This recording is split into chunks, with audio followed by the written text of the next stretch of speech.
Ustadz, ana ingin bertanya, benarkah kalimat yang menyatakan ambil baiknya, buang buruknya?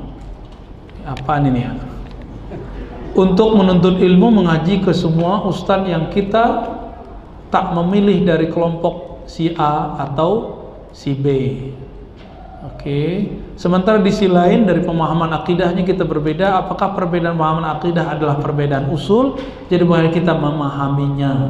Waalaikumsalam. Dari penggiat aswaja. Baik. Ambil yang baiknya, buang yang buruknya. Ini emang sudah jadi istilah. Saya kemudian cek apakah ini benar secara manhaj ulama salaf. Kita cek. Guru Imam Bukhari bernama siapa? Ahmad bin Hanbal, Imam Hanbali. Ahmad bin Hanbal pernah pergi ke Yaman berguru kepada seorang yang diindikasikan Syiah Zaidiyah, namanya Syekh Abdul Razak. Namanya siapa? Abdul Razak, pengarang kitab Musnad atau Musannaf Abdul Razak.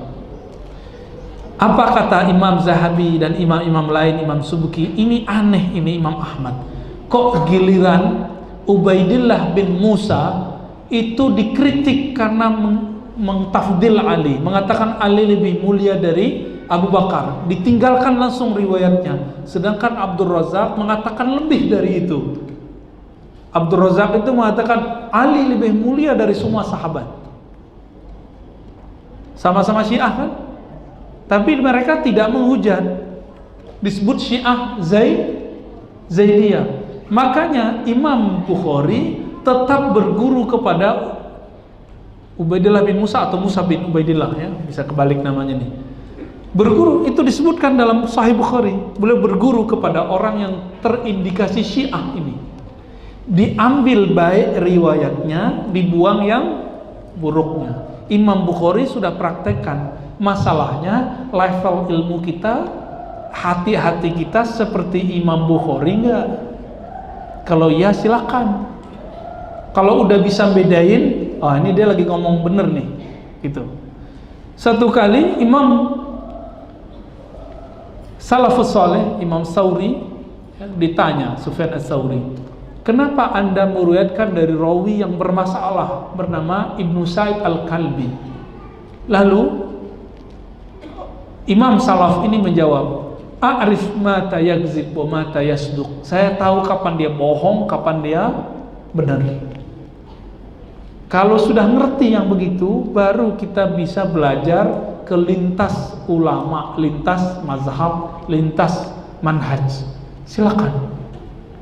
Masalahnya antum kan kadang-kadang nggak bisa. Habis ngaji sama ustadz ini bingung.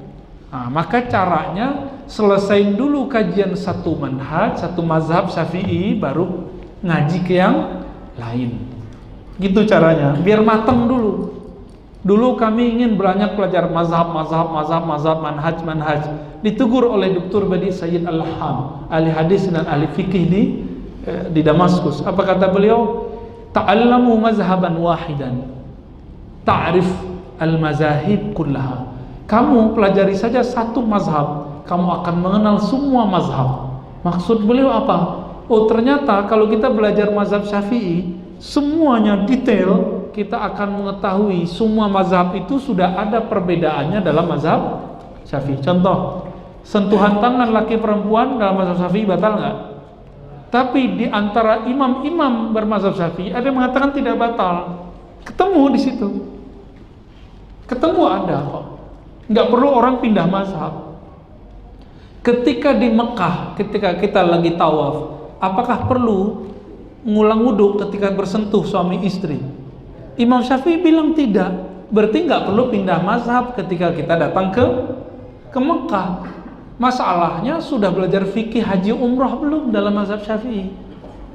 Kaget kita masalah satu ustadz kondang, dia bilang kalau kita pergi ke Mekah kita wajib pindah mazhab. Berarti si ustadz ini belum ngerti mazhab Syafi'i. Mungkin dia taunya mazhab Syafi'i, ya? Nggak tahu mazhab Syafi'i. Begitu ya para penggiat aswaja. Jadi pastikan dulu yang 3 tadi ngajinya ke orang yang manhajnya oke. Nanti tambahan-tambahannya silakan ngaji sama yang lain, kita nggak pernah melarang. Dari 1.700 guru Imam Bukhari, 2.000 guru Ibnu Hibban, itu lintas mazhab semua. Lintas mazhab, lintas manhaj. Lalu imam-imam ini mengambil mana yang baik.